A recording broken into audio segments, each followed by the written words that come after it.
Hi, everyone, and welcome to another installment of Ron Ruth Presents. Actually, this is a special installment because I don't think it's going to be on the regular last Tuesday of the month. And today, I'm so happy that we're going to be talking about one of my favorite loves, and that is the art of improvisation, improvisational theater. For those of you that don't know, for me, I've been taking improv training for about 5 or 6 years. And I got to tell you, it's helped my business tremendously. And you're going to hear from some folks today who also have improv training, far more training than I've ever had, and hear some of their experiences with how this training has helped them, not only as DJs, but as business owners as well. So we're going to just kind of go around real quick and do a quick introduction of everyone. Rob, we'll start with you. Yes, my name is Rob Ferre. I'm out of Salt Lake City, Utah. I'm a DJ, I'm an entertainer, I'm a game show host. I use all these fun skills in my entertainment. And it's an honor to be a part of this. I've been performing all my life, and I've been doing improv ever since college. So that's kind of my background. I don't know if we wanted to do the round robin or if you wanted me to expound upon more, but we'll come back. We're going to come back, and everybody's going to be able to throw in a whole bunch of stuff. Jared, up to you, man. Back or to you, man. To me, man. Yes, man. That's good. My name is Jared Wade. I am based in Indianapolis, Indiana. I have been a professional wedding DJ and master of ceremonies for 2019 will be my 18th year. Wow. I've been taking improv. I know I'm old. I'm very old. I have been taking improv classes since high school because I was homeschooled, and that was a great way for me to get out of my shell.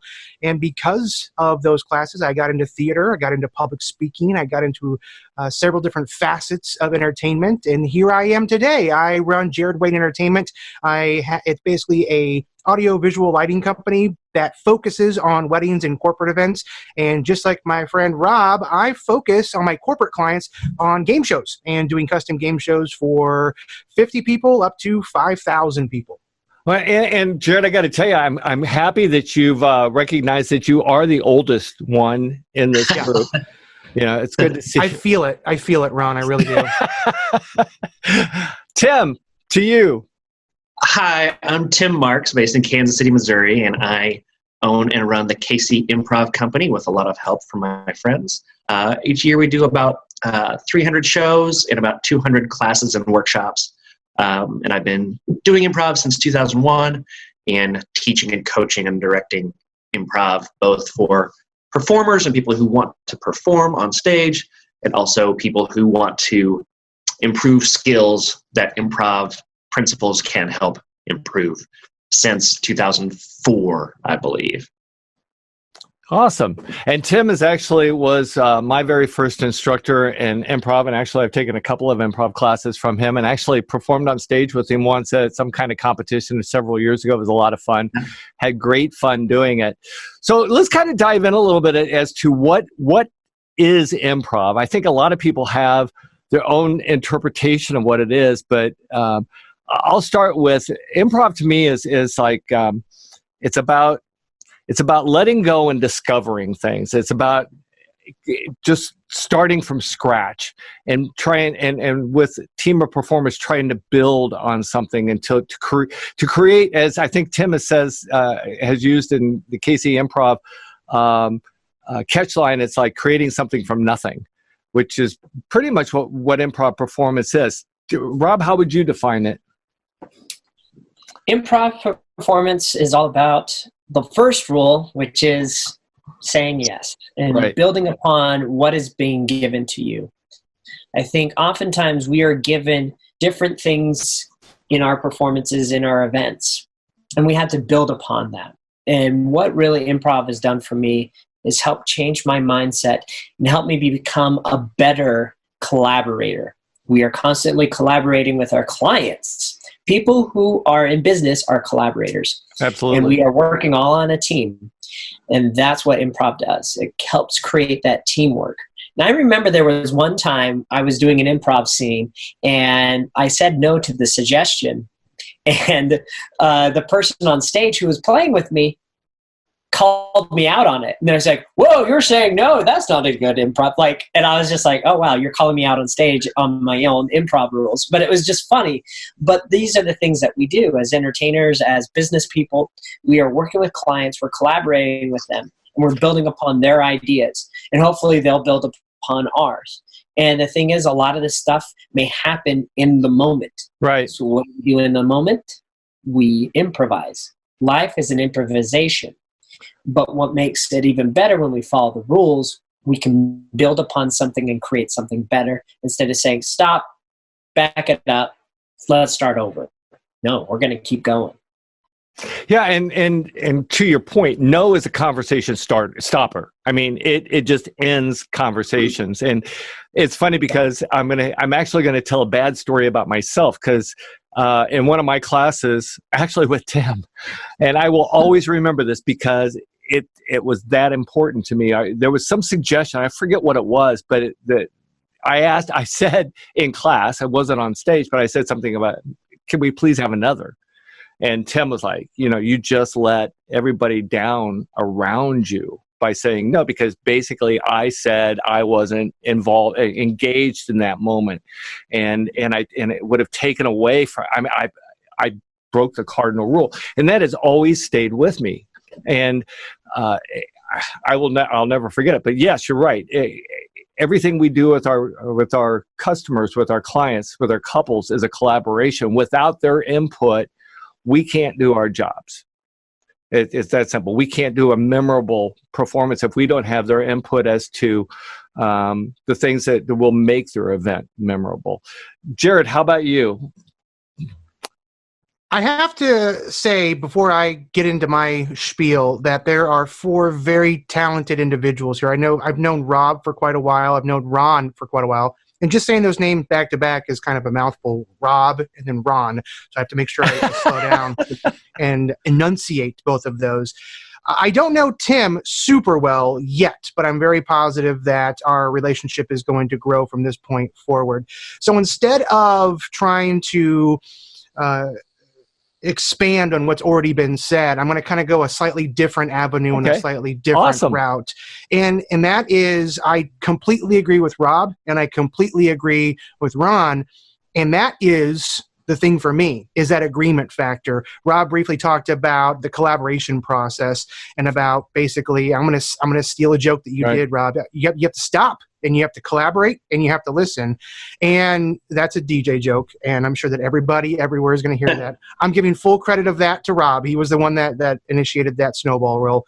However, I do feel that it is very important that when you do listen and when you do accept what has been given to you, you don't necessarily just listen and then throw it away or drop it. You listen and then you work with it and you roll with whatever has been given to you. In the business world, whether it's entertainment or whether it's something else entirely, you have to be able to adapt, and you have to be able to, if you're going to go this path and then all of a sudden something happens and you got to go this way, you have to be able to adapt and think quickly. Absolutely. And that's one of those keystones for me in regards to improv, is being able to think quickly. It's not always about being funny. It's not always about having the best joke or the best one-liner or anything of that nature, but it's about being able to accept what has just been given to you and acknowledging it and saying, all right, we're going to go this way now. We thought we were going to go that way, but we're going to go this way now because of X, Y, and Z reasons. Right. And that's been the biggest growth for me, is just being able to accept what's been given to me and being able to make those turns without having to be resistive. Which is that a real word? Resistive? We're going to run with it. It really is now. Good. It's the process of resisting. We'll go with that. That's, for me, that's been a big takeaway for improv and business and what I do as an entertainer. That's awesome. So, Tim, what do you think? How would you define what we do as improvisers? Yeah, I wasn't able to hear everything that they said because I was just waiting for my chance to talk. No, I agree with everything that they said. To me, improv is a philosophy. It's a set of principles that can be applied to different avenues, different parts of your life. Right. And the way that I kind of teach improv now, the famous rule of yes and, I kind of break that down into 3 different things, 3 different rules. The first one is to listen. As you guys talked about, listening is crucial. Because if you don't listen, you don't know what to even say yes to. So the second principle is to say yes. And I think of that as listening to someone and listening for the good parts, listening for the stuff that you really like. And in business especially, you can't say yes to every idea that someone has. You might have 30 different marketing ideas. You can't say yes to all of them. You have to make strategic decisions. But listen to those suggestions and listen for what is best and what's most useful in those. And then the third part is the and, which is just add something to it. Kind of bring one thing, bring a building block, let someone else bring another building block, and then you're collaborating and building things together. And I won't repeat a whole lot of what those other guys said, but. Well, I think one of the things I learned is that it's also about making the other person look good. It's whoever you're on stage with. It's always about trying to make that other individual look good. Even in business, you were talking about, you can't say yes you can't say yes to every idea, but on the other hand, you can have the respect of at least listening to that idea, and then maybe being able to modify that idea in order to make it work within your business. Even if the idea as it's presented doesn't work, you can always modify it in some way, shape, or form. So I'm just going to throw this out and just jump in anywhere, guys, because no sense going around in a circle all the time. But what would you say has been the greatest benefit of the training that you've had to your business? I know we talked a little bit about listening. Can you give it some, let me rephrase that. Can you speak to some specific examples of how maybe improv training has worked well for you? I'll start. Okay, go ahead. No, go, Jared. Well, I think I've told this story before in the past. It's not a happy story, unfortunately, but several years ago, I was doing a wedding. I was performing for a couple, and we were downtown Indianapolis. Sure. And outside the venue is the main part of downtown. There's this river that goes through Indianapolis, and it's right off of the river. It's called White River. And what happened was we got to the dancing portion of the night, and there was a shooting that happened. Oh, wow. Literally 50 feet outside of the building, directly next to the bride's aunt and her family. And the bride's aunt ran back inside, covered in blood, and she was not hurt. The victim was outside, but she ran in. And the reason I'm telling this story is there are moments that you get shocked and jarred and thrown out of what you feel comfortable doing. And in that moment, I was shocked, but I wasn't thrown, and I wasn't taken out of a position of I need to be able to lead these 175 guests to however we need to move forward from here. And just to be honest, that moment, that was the moment that I was like, I am really, really glad that I took improv classes. Nothing to do with comedy. It had nothing to do with anything other than basically, okay, this is what's happening. This is what we have to do now. And everybody looked at me because I was the master of ceremonies. Everyone looked at me and said, all right, what do we do? And I honestly don't feel that if I would not have had any type of experience or training or knowledge of improv and that mindset, I don't think I would have reacted or handled it the way that I did, which was accepting this is what's happened and this is what we have to do from this point forward, and then being able to guide them and lead them from that point forward. And even if it wasn't the right thing, at least you did something. I mean, it's easy to do nothing, but at least you took that step and you said, we're going to go down this road, and everybody kind of follow me. That's a bittersweet story, but it reveals a great point. I've been DJing for 28 years and actually retiring this year, but I did a wedding in the spring. I want to say it was April or May, and of all the years that I've done weddings, this was the first time I've ever had a technical issue. and I'm getting ready to introduce the bride and the groom and the wedding party and do all the personalized wedding party introductions and all of that. I use Bose sound systems. So I'm in the, I welcomed all the guests and everybody cheered, and then no sound, nothing. And so I just set down the mic and I attempted to, I said something to the effect of, hey, it's such an exciting night. The sound system is so excited that it just decided to quit. So I begged a moment, and I said, you know what? If you'll give me just a second, we're gonna do this the right way. And I'm going to the sound system, to the speakers, and I'm turning them on and off. And the whole time I'm doing this in my mind's going, so what is Plan B? Exactly what is Plan B? So but fortunately the sound came back. I won't go into what the issue was on me. I made a mistake when we hooked up that night, but in this process of thinking of Plan B, I did come up with a Plan B. So if we had not gotten sound back, I think a lot of that would have had to do with and I was calm. There was a time in my life I would have lost it. I would have just gone into a total meltdown, and it would have just been awful. But as it worked out, the guests remained entertained. They went with me, much like they did with you, Jared, but they went with me down that road, and all worked out, and life was good. So, Rob, you got a story you want to share, or Tim? I don't have a story. If Rob has a similar story, I'd love to hear that. But I was going to comment on how you guys reacted. Okay, go ahead. Okay, yeah.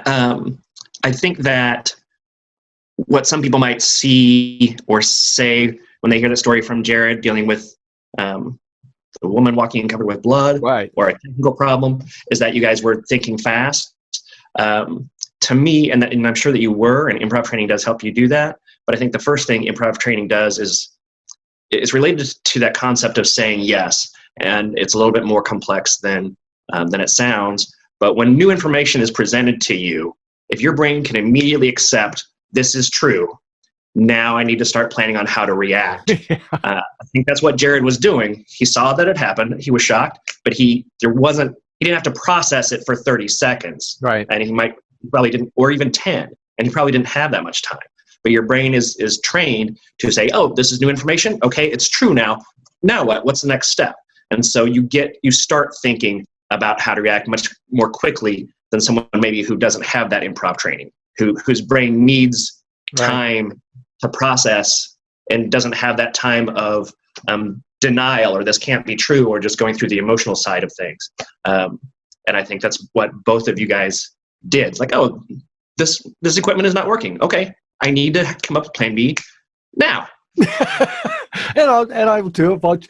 I got to tell you though, Jared, that would have, I don't care, improv training or not, I would have been, I don't know what I would have done. I commend you for your reaction and response to that. I don't know that improv training would have saved me from just totally because first off, I don't like blood, but I would have, I commend you. I appreciate the kind words. I do, Ron. That's kind of my default when people ask me, what have you gained out of it? Yeah. I honestly, looking back on it, it's exactly what Tim said. It's that processing power. And if you're a nerd, it's almost like improv is you're buffing up your RAM. You're just getting more access to be able to process quicker, and you're able to hear what's happening, accept it, if you will. I mean, you have to, as much as I don't want to say, I accept that this just happened out there. You have to more or less acknowledge, okay, that did happen, and I don't have a lot of details as far as what happened, but we're going to move forward, and we're going to continue with however we possibly can. It's one of those stories that I don't like telling, and it's a horrible story altogether. But when you hear it in context, it's like, okay. Now I understand. This makes a lot of sense. A little light comes on. Rob, you have something you'd like to share?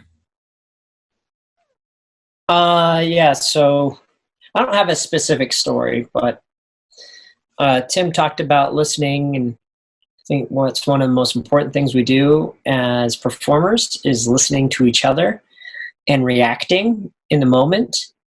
Sometimes when I go on stage and I do a scene, I have a character in mind and I have a motivation in mind. And I'm like, this is what I'm going to do. And then sometimes I still go ahead and do everything that I wanted to do, but it did not feel authentic to the scene or to how I was reacting. And so sometimes we go into a situation thinking, this was my mindset, this is how this is going to happen, this is how it's going to play out. And it doesn't play out the way it should because we're not listening, because we're trying to do it our way. So I think that's very important. Another thing is a lot of DJs, and I'm going to start calling out DJs here, and there's probably DJs who do this and say, I don't take requests. I'm proud of that. Are you really? Just because like you're the bomb, you know everything? And so here's the thing about that. I understand if you're a club DJ, you are up on your throne, on your pedestal, and this is your set. This is your creative license to do whatever you want. I get that. But if you are working for somebody else and you are not taking requests and you are not feeling the room and you're not reading the room, you're doing them a disservice. And then one of the greatest things that you can do is when you find that song that you had no idea, that diamond in the rough, and then everybody comes out and sings it, you're like, oh, I had no idea. It's All Coming Back to Me by Celine Dion was your jam in college. Like, and everybody is singing along to Celine Dion, and you had no idea this was about to happen, but it created this amazing moment that you'll never see again. And if you said no to that moment, to that request, that moment wouldn't have happened, and you probably wouldn't have gotten that amazing review. And so that is just an example. That happened to one of my DJs this weekend. He's like, I played the Celine Dion song, and it was the banger. Like, nobody would have thought that that song would have been that way. Let me give you one more example. What I do a lot of is I like to MC, and I like to do things differently, and I like to think out of the box. And, you know, oftentimes at these galas or at these corporate events, we give away free stuff. You know, they have a raffle, they have a drawing, and they draw out things. And I said, you know what, why don't we switch it up this year? We have these sponsors prizes. I want to give away these prizes to people that deserve it. And so they went with that idea. And what I do is I look for people who are worthy of these items. And so I had a gift basket full of spa material and all these type of things. And I said, okay, who here in the audience deserves a spa day? And everybody like raises their hand. Well, who here has the most kids? You know, and then we started going on that. And the contestant that we found, or the person that won the gift basket, had kids there with them. And she goes, yes, we have 7 kids, and 2 of them are here with us right now. I'm like, what? I'm like, God bless you, take it. And everybody's applauding because they knew that person deserved that gift and deserved that prize. But this was kind of improv. And this is where I'm going into the audience and being with them and saying like, all right, here's the number. All right, congratulations to you, sir. Moving on. We're creating moments with our clients, and that's what improv has done for me. People will give me something. One more story. I was presenting at Mobile Beat 3 years ago, 2 years ago, and there was a dollar on the stage. I don't know where the dollar came from. It was from my previous person who spoke before me, but I didn't see their presentation. And I pick up the dollar and I say, I got a dollar. And then this lady from the audience, I had no idea who she was. She's like, that's my dollar. I'm like, who are you? And we're talking back and forth from the audience, and I don't know what she's saying. And so at that moment, improv mind kicks in, and I said, ladies and gentlemen, just so you know, this is what we call a disruptor. And everybody just laughed and applauded, like, we deal with these disruptors all the time. How are you going to deal with this disruptor? You know, I'm going to give you this dollar later on, but, you know, and then it moved into a part of my speech. And that's what I love about that improv brain that I have, that I'm able to create these moments that weren't expected. And it makes a lot more fun, and people can relate to that. That's the end of my story. Well, and all three of those are great stories. And I think, I don't know, Jared and Rob, I don't know about the two of you, but in my life, everything I've done from stage for the most part has been, and especially before improv training, had been scripted. I didn't do anything without a script. I mean, every word is a part of a script. And one of the things that improv did was to allow me to let go of the fear of letting go of that script. It's kind of like not holding on to your mother's hand anymore, I guess. You know, you just kind of like, okay, I'm on my own now, and I'm going to run around and try to do things without this crutch to hold me back. Are you pretty much the same way, or have you always been kind of by the seat of your pants? Or planned, I guess. By the seat of your pants. Are you talking to me? Or Either doesn't matter. Just jump in. Okay. Yeah, that's a problem for me. I like to be unrehearsed. That's the way I am. I do rehearse a little bit. I think rehearsing a story is very important. Knowing your, and I'm now thinking about my speaker brain. I'm a speaker. I'm a DJ. I'm a host. Whatever. I'm now thinking as a speaker, and I think I am more comfortable on stage just kind of talking and being able to be less scripted.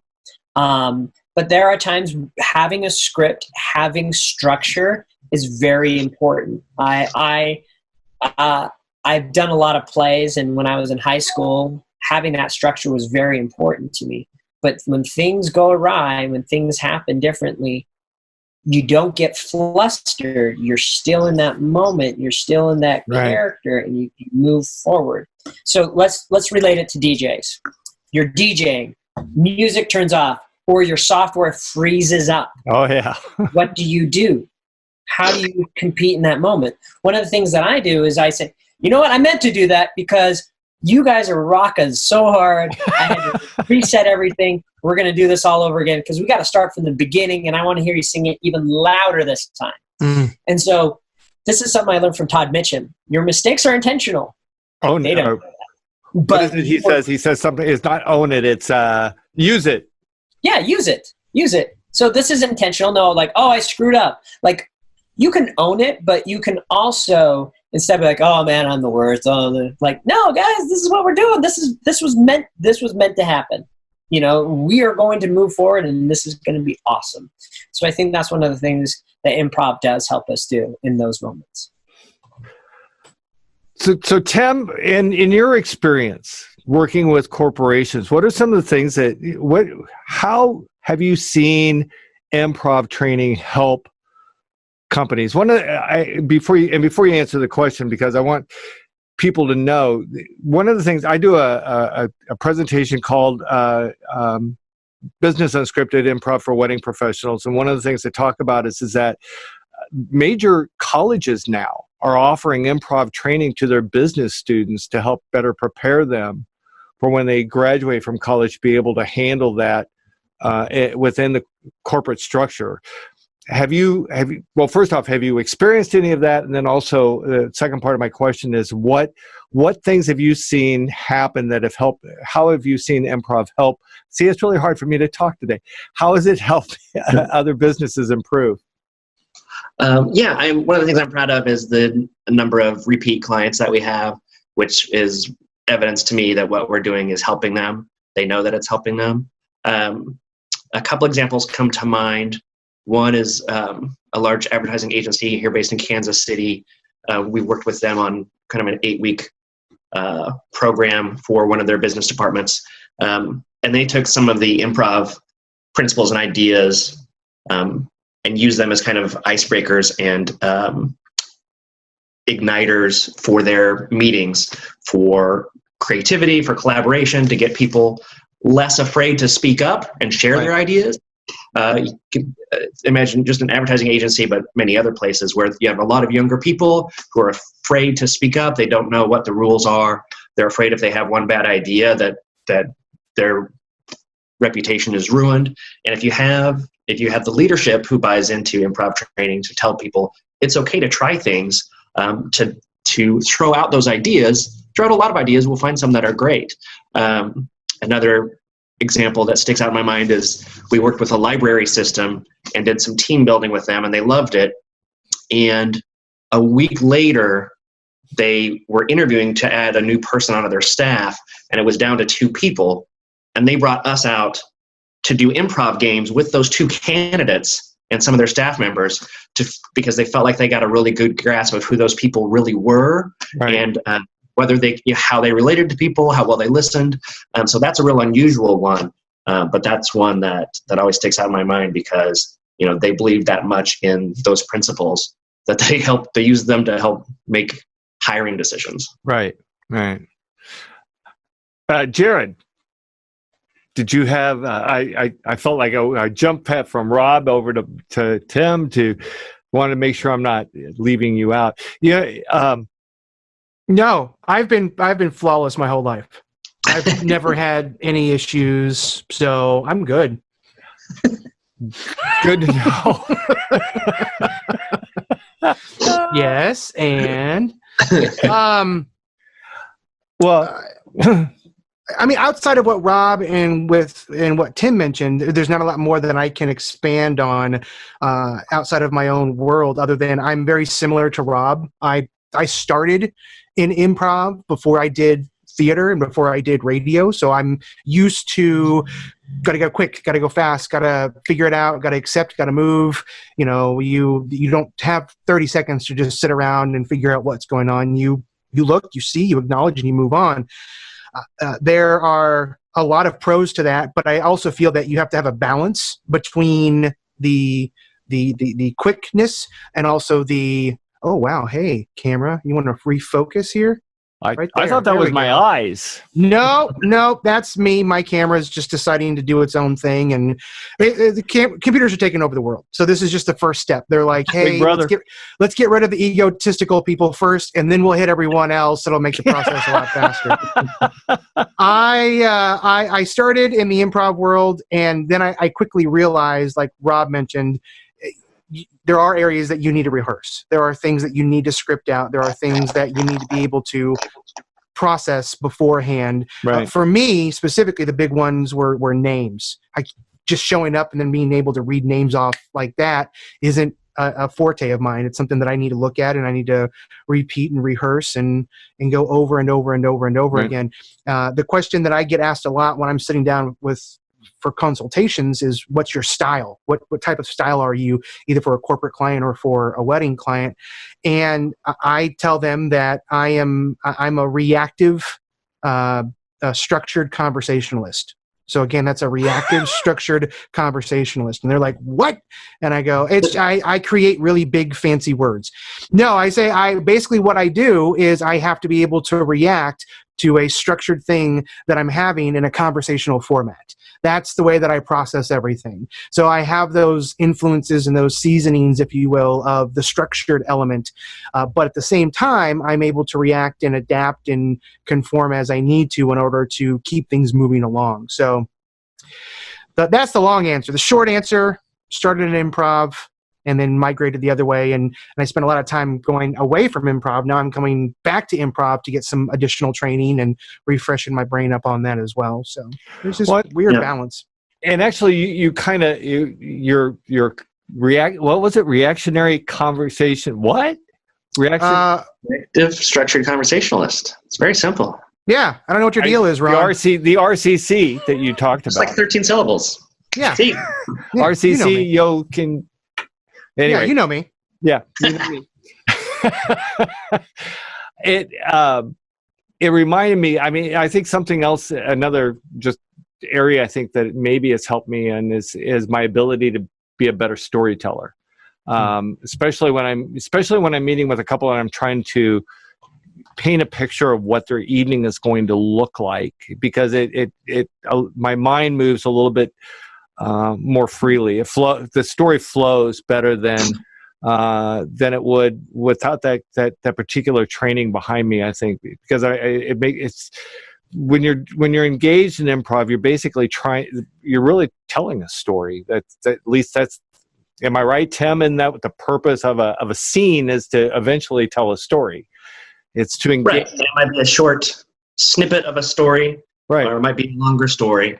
But doing improv, and not just quick gimmicky games, but longer style improv, long form, teaches you a lot about story structure and how to pace things out, how to leave breadcrumbs so that later you can reference them back, and all those kind of little details about storytelling, because in improv you get a chance to do a lot of storytelling in a really quick, imperfect way, and you learn as you go.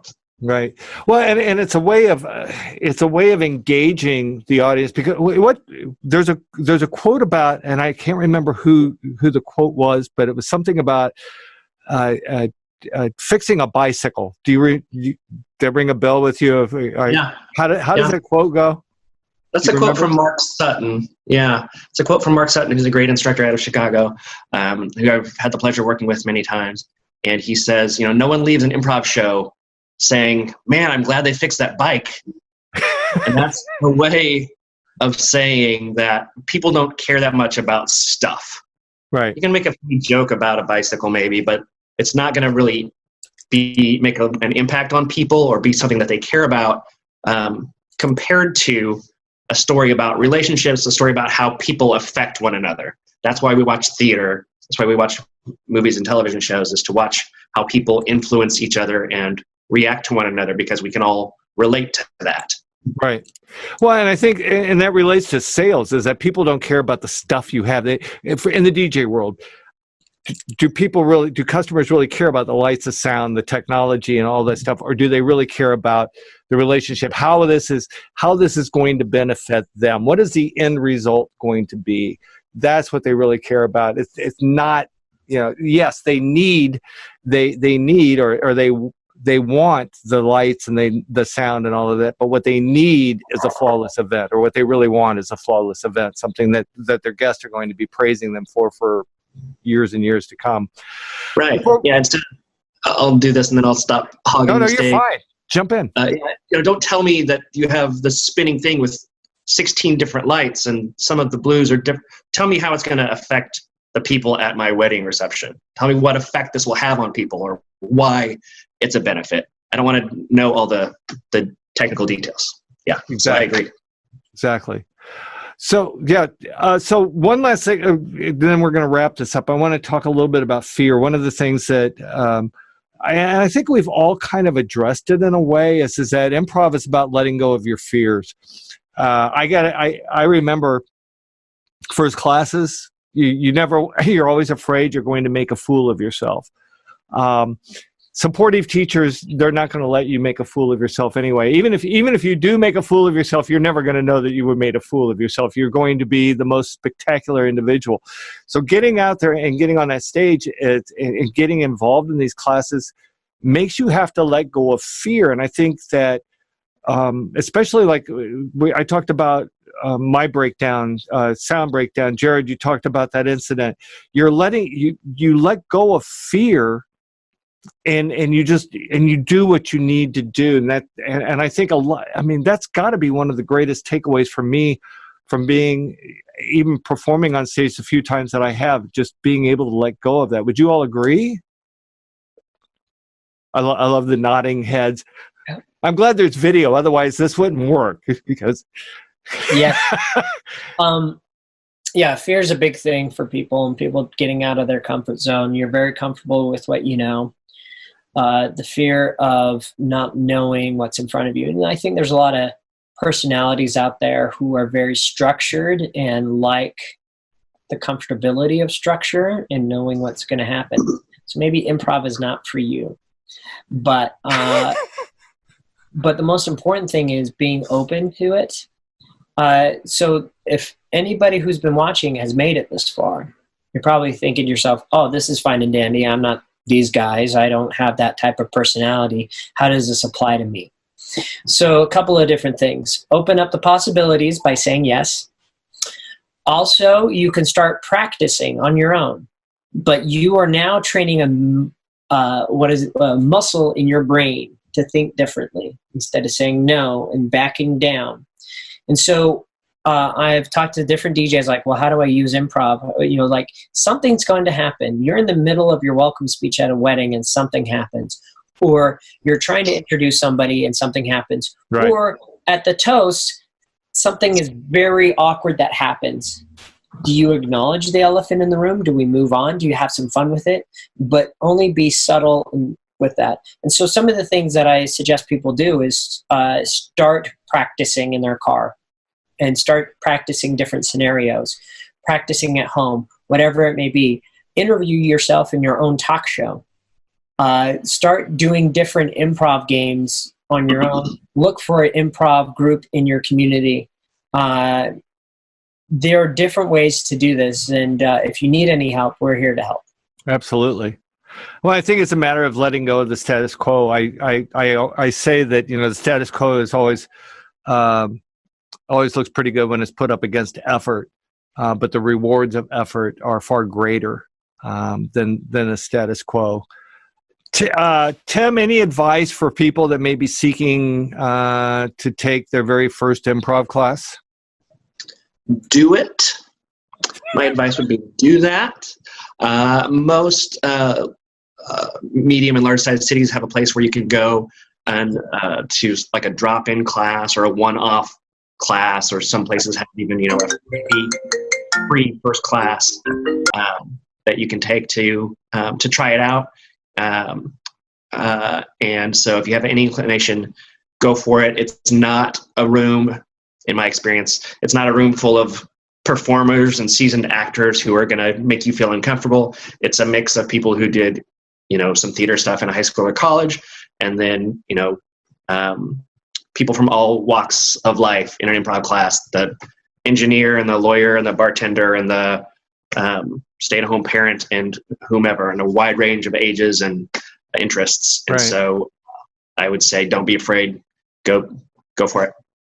Yeah. And in Kansas City, it's fortunate because we have KC Improv Company. There's also, I'm sure some of the colleges, even some of the high schools now offer improv classes as well. So most markets offer comedy sports. They are franchise.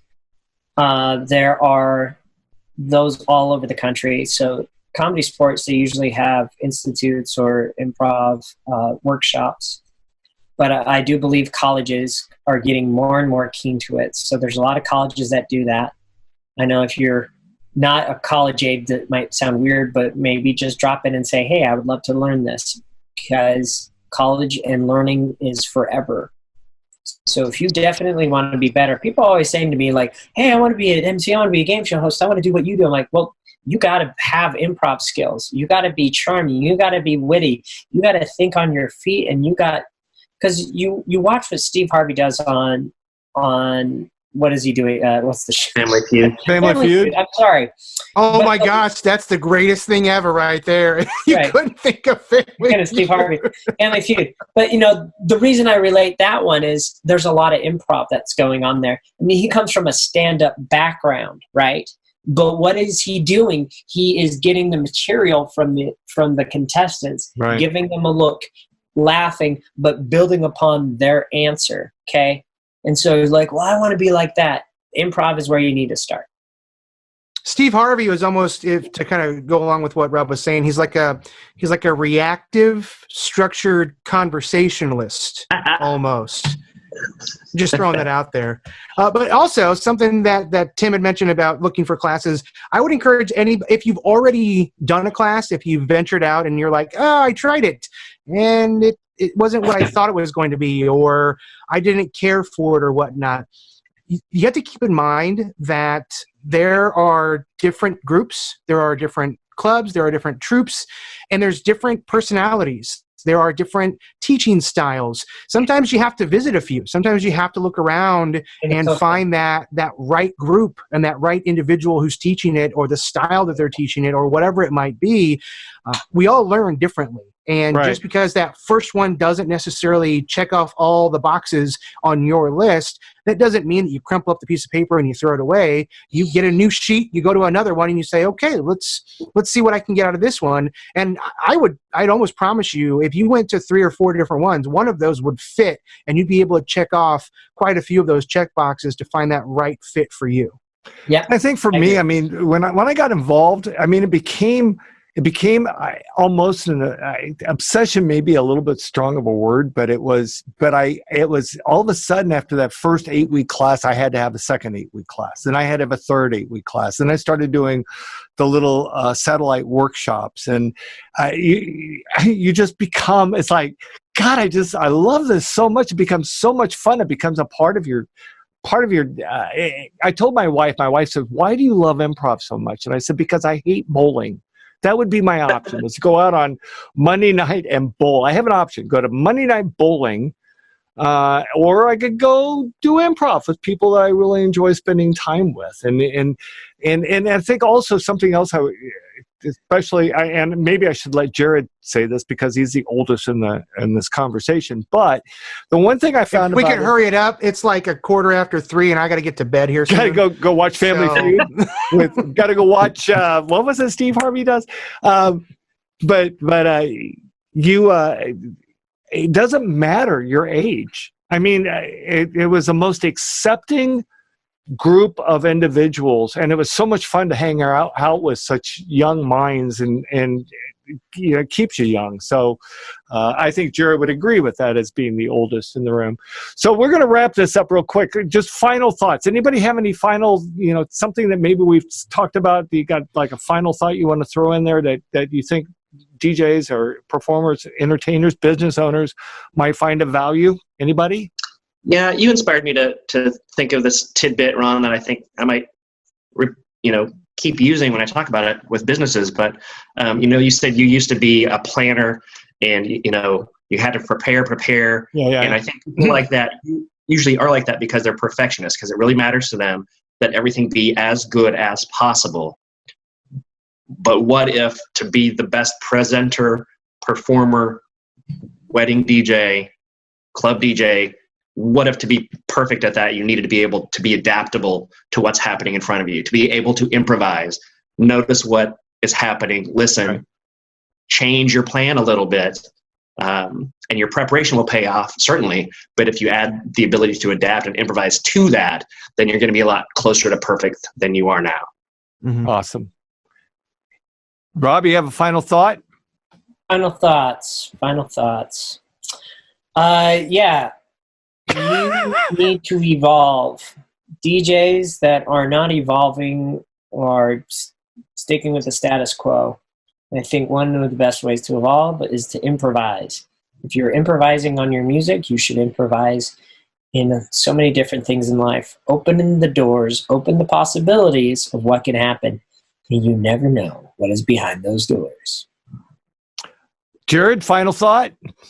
The only thing that I can think of, especially for DJs, because Tim and Rob just do a fantastic job hitting on some very key points, and so do you, Ron. I didn't maliciously say you last. It was just... Yeah, it was an afterthought. Well. I can take it. Bring it. No, I have to say... For the DJs, for the entertainers, for the sound technicians, for those individuals that use their voice and use their personalities for a big chunk of what they do, but then they also rely on other elements of their arsenal, of their tools as well. I think that your ability to adapt on a tool structure and a tool sense is just as powerful. There's this video that was going around on Facebook not too long ago in regards to a best man was wrapping up a speech. He put the microphone down on the sweetheart table, and the best started man to roll off? Yeah, it started to roll, and then all of a sudden, out of nowhere, you see, I'm assuming it was the master of ceremonies or the DJ, like, run into the camera frame, slide on his knees, grab it as it was midway falling, and then step up, and then just keep on going like nothing ever happened. And I was like, I mean, how many people would be able to really look at that if they didn't go through some sort of a training process of adapting and seeing that happen? So it's not just about what you say, but it's about what you do. And if you can apply this knowledge, if you can apply that improv presence to your entire persona and not just one specific element or aspect of what you do, you're going to see I feel a much greater return on investment. If you take that time to improve on your thinking process, like Rob talked about earlier, that little muscle in your brain of being able to process and think quickly, and working on that and continuously working on it, and then you apply that to the other facets of your career as well, technical, transportative, or whatever it might be. It sounds kind of silly, and it sounds almost a little ludicrous to think about, improv, but in transportation. No, something happens to your vehicle. You need to be able to accept it and then react and figure out what you're going to do versus sit there on the side of the road for an hour and go, I don't know what's going to go on next. You have to be able to adjust that and figure out how to move forward. So that would be my final closing comment, is it doesn't just affect the comedy. It doesn't just affect what you say. It affects everything that you do for your clients or for your employees or for your company. And also, I'm not the oldest. I'm probably the youngest out of everybody. So. Tim, how old are you? I'm pretty old. You're pretty old? Okay. That's fair. That's fair. I'm 17, so I'm fairly positive I'm the youngest person. Back in my day, we didn't have sound systems. Back in my day, we called it improvisational, and now all these kids, they call it improv. Always having to abbreviate things. So my closing thought is, as Tim, Rob, and Jared have all three said, and by the way, gentlemen, I very much appreciate you joining me for this conversation. I hope people find it helpful. The DJs, performers, business owners find it helpful.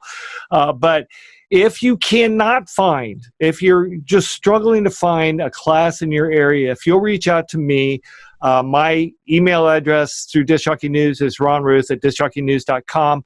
Reach out to me and tell me what city you're in, and then I will reach out to Tim, because Tim is connected to improv companies all across the country. I will connect with him, and then he will tell me, he will provide me with the answers that you're looking for, and then I will pass that back to you. So again, ron@discjockeynews.com.